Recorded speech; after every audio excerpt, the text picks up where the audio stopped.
लेकिन अभी एक नया विवाद सामने आ गया है। चाइना जो है वो गलवान घाटी से पीछे हटने को तैयार नहीं है।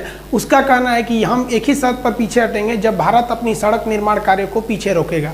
इसके बदले भारत सरकार ने भी बहुत ही कड़ा एक्शन लेते हुए पूरा चाइना का जो एलएसी पड़ता है, यहाँ से लेके कश्मीर से लेके पूरा अरुणाचल प्रदेश का एरिया में यहाँ पर अपनी मिलिट्री तैनात कर दिया है।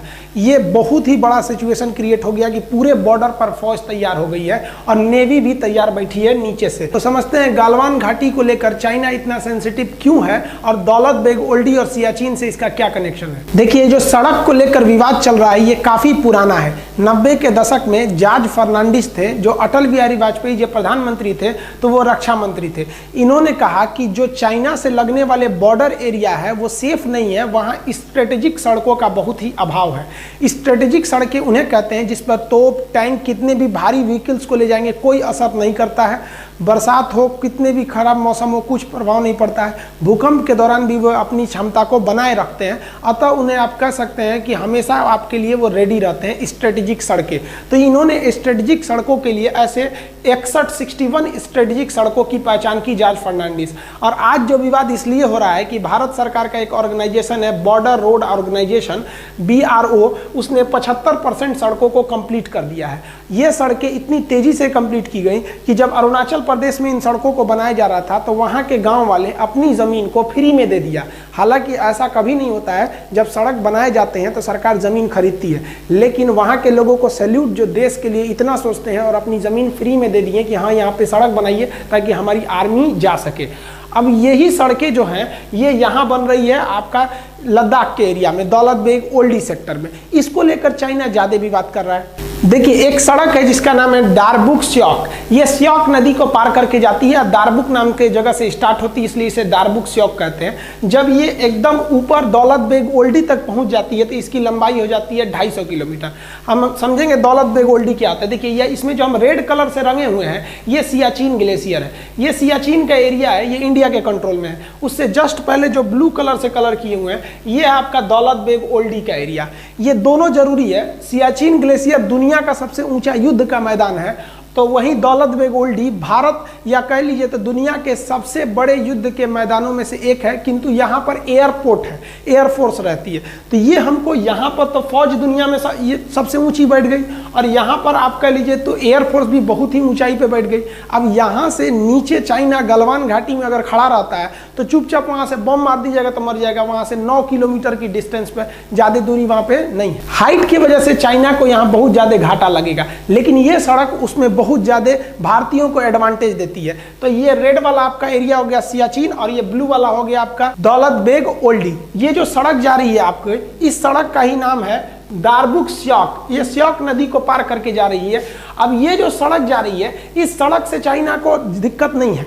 दिक्कत कब चालू हुआ, जब भारत ने इसी सड़क का एक लिंक खोल दिया इस साइड में, और ये जो लिंक था वो लिंक चला गया गलवान घाटी की ओर। अब बताइए, ये गलवान घाटी से केवल 9 किलोमीटर है। अगर ये सड़क नहीं रहती तो इस सड़क के अभाव में भारतीय फौज को गलवान घाटी में पहुंचने में 8 घंटे लगते, लेकिन इस सड़क के बन जाने के बाद वहां पहुंचने में केवल 35 मिनट समय लगेगा। अब बताइए, 8 घंटे की जगह आधे घंटे में अगर फौज पहुंच जाए तो वहां भारत के फेवर में हो जाएगा युद्ध। इसलिए चाइना कह रहा है कि हम तभी हटेंगे जब आप ये सड़क को काम रोकेंगे तब। अब इंडिया का ये सोचना है कि अगर आज हम सड़क रोक लिए तो कल तो तुम युद्ध के मैदान में भी कूद जाओगे और हमारी सड़क नहीं बनी रहेगी तो हमको घाटा लग जाएगा, क्योंकि चाइना का वादा उतना ही टिकता है जितना चाइनीज सामान टिकते हैं। भारत सरकार ने चाइना को सबसे ज्यादा जो जवाब दिया कड़ा, वो पर्यटक को लेकर टूरिस्टों को कह दिया कि आप भी जाके घूम के आइए दौलत बेग ओल्डी कैसा है, आप भी जाके घूम के आइए सियाचिन ग्लेशियर कैसा है।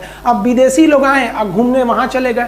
अब विदेशी जब आए तो उनको परमिशन कौन देगा घूमने का? इंडिया। ये भारत के लिए सबसे बड़ा प्रमाण पत्र हो गया कि भैया मेरा जगह है, तभी ना हम घूमने के लिए उनको वीजा दिए हैं। तुम्हारा रहता तो तुमसे पूछ के आते। अब वो देश का वीजा हमारे लिए एक तरह का प्रूफ बन जाएगा। अब चाइना इसको समझ रहा है कि भाई ये गलवान घाटी कितना इंपॉर्टेंट है। ये जो सड़क है ये 14,000 फीट की ऊंचाई पर बनाई गई है, 250 किलोमीटर लंबी है। पहले जब ये सड़क नहीं थी तो ये स्याक नदी को पार करना होता तो एक टेम्पोररी ब्रिज था, इस पे हैवी व्हीकल्स नहीं जा सकते थे। लेकिन 2019 में भारत ने इस स्याक नदी के ऊपर एक भारी भरकम परमानेंट ब्रिज बना दिया। इस ब्रिज के बनने के बाद आर्मी के भारी भरकम व्हीकल, तोप टैंक इत्यादि को भी ले जाया जा सकता है। अब वहां पर हथियार पहुंचाने में भी दिक्कत नहीं होगा, इसलिए चाइना को ज्यादा डर लग रहा है इसके वजह से, इन सड़क और पुल के वजह से। लेकिन वो खुल के नहीं कर रहा है, हम हिंदुस्तानियों को वो फंसा के रखा है, मीडिया के थ्रू दबाव बनवाना चाह रहा है कि गलवान घाटी को विवाद है। विवाद गलवान घाटी को है ही नहीं है, विवाद चाइना को इस बात का है कि ये सड़क को नहीं रोकेंगे तो गलवान घाटी होकर भी चाइना का नहीं रहेगा, क्योंकि हाइट से हम लोग 14,000 फीट की ऊंचाई से हम लोग आराम से देख लेंगे, ओ चाइना क्या कर रहा है तुम वहां पर। युद्ध के मैदान में सोचा ईंटा चला के मार देंगे हम लोग। यहाँ चाइनीज गवर्नमेंट का प्रेशर उनकी आर्मी पर भी है, क्योंकि चाइनीज गवर्नमेंट के खुफिया जानकारों ने चाइनीज सरकार को बोला था कि भारत वहां बहुत ही खतरनाक सड़क बनाने जा रहा है।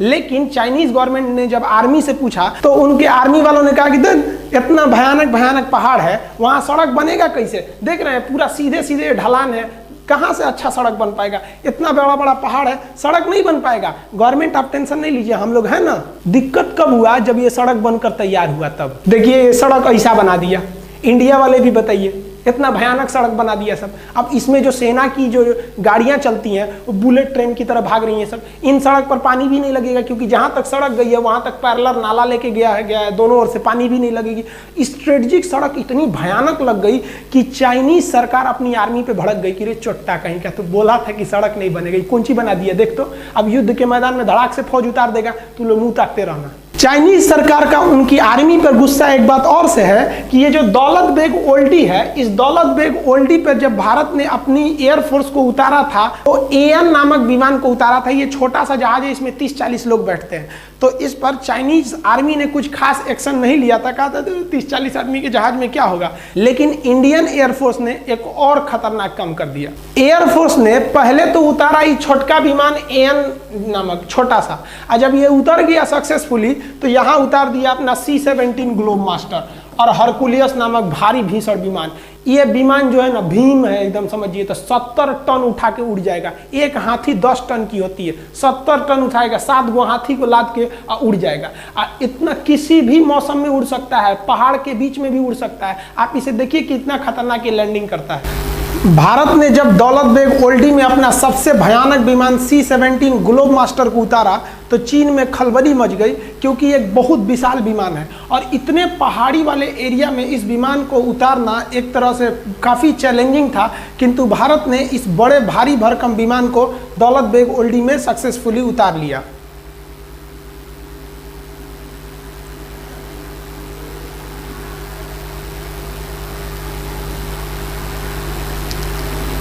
C-17 वर्तमान समय में भारत का सबसे बड़ा परिवहन विमान है। इससे बड़ा अभी वर्तमान में कोई परिवहन विमान उपस्थित नहीं है। चाइना को मेन डर है दौलत बेग ओल्डी में भारतीय एयरफोर्स का जो बेस बनाया गया है अड्डा, वहां से, क्योंकि वो इतनी ऊंचाई पर एयरबेस है कि वहां से विमानों को ऑपरेट करना काफी सिंपल है और उतनी हाइट पर चाइना को पहुंचने में बहुत दिक्कत होगा। और वहां ऑलरेडी इंडियन एयरफोर्स अवेलेबल है।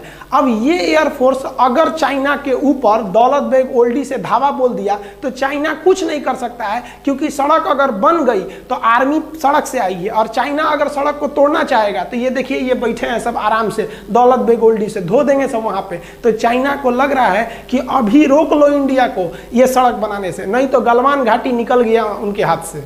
चाइना को तो 2 झटका लगा, एक सड़क बनाने से और एक दौलत बेग ओल्डी में उनकी एयरफोर्स जो इंडिया का बन गया है उनसे उनको टेंशन है। उससे भयानक टेंशन उनको आ रहा है अब सियाचिन ग्लेशियर से। ये जो सियाचिन ग्लेशियर है ये दुनिया का सबसे ऊंचा युद्ध का मैदान है और इसी सियाचिन ग्लेशियर के इधर से चाइना एक सड़क ले जा रहा है CPEC, China Pakistan economic corridor. इस सड़क के माध्यम से चाइना चाहता है कि वो भारत का चक्कर न लगा के आए हिंद महासागर से, इधर से ही चला जाए।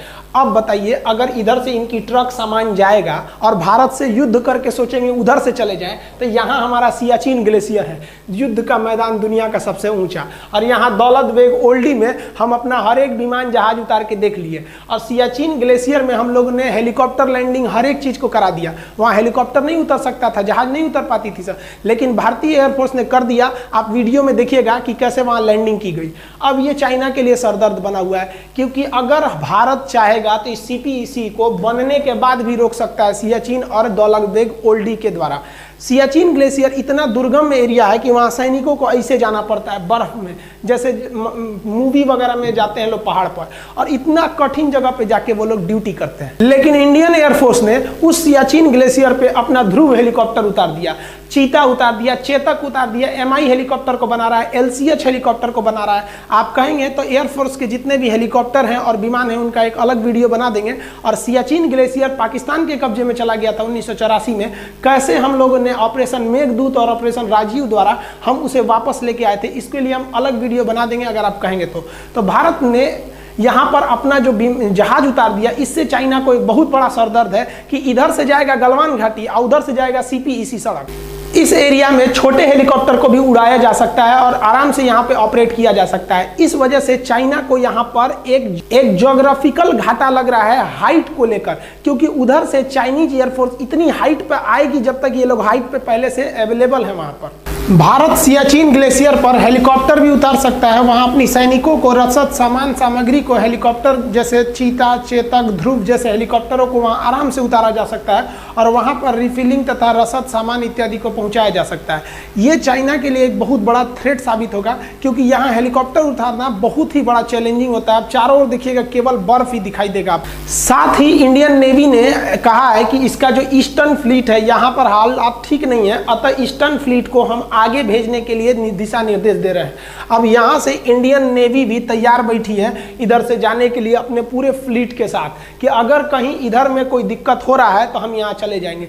इस बार गवर्नमेंट ने सबसे तगड़ा एक्शन लिया है कि तू ससुरा हमको गलवान घाटी में घेरो, और हम तैयार बैठे हैं कहाँ पर, पूरा यहाँ से लेकर यहाँ तक ऊपर के बॉर्डर पे रेडी बैठे हैं आर्मी से, यहाँ बैठे हैं हम लोग पूरी तरह से एयरफोर्स को, और नेवी भी इधर तैयार ही बैठी है। आओ अब देखते हैं हम लोग, अब तुम गलवान घाटी ले लो।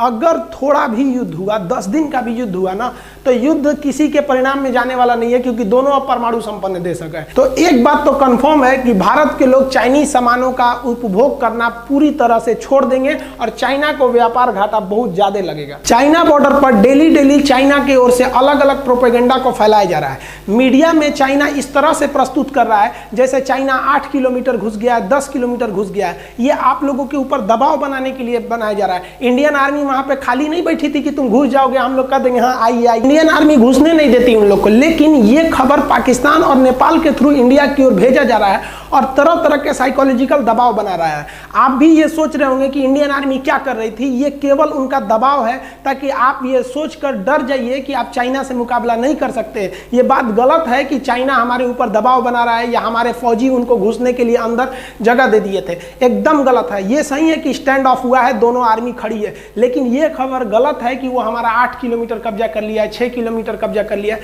ये आपको फेसबुक, व्हाट्सएप इत्यादि के माध्यम से जानबूझकर आप पे दबाव बनाने के लिए किया जा रहा है। इंडियन आर्मी पूरी तरह स्टिक है। अगर हम डरे होते तो कभी भी इतना बड़ा एक्शन नहीं लेते कि इस कोरोना के बीच में भी अपनी पूरी फौज को लगा देते पूरे LAC पर। नेवी को भी हम लोग तैयार रहने के लिए बोल सकते थे, एयरफोर्स को भी बोल दिए। और अभी हाल ही में अमेरिका से एक तो गुप्त समझौता की ओर भारत बढ़ रहा है कि अगर हथियार, गोला बारूद की कमी हुई तो आप तुरंत सप्लाई दे सकते हैं या नहीं। ये भी अभी बात चल रही है भारत और इजराइल और अमेरिका के बीच में। अतः भारत अगर पीछे हटने के मूड में रहता तो ये सब कुछ नहीं करता। हमारे हिसाब से भारत सरकार ने जो पूरे LAC पे फौज लगा दिया वो एकदम बेस्ट काम किया है। आप क्या सोचते हैं?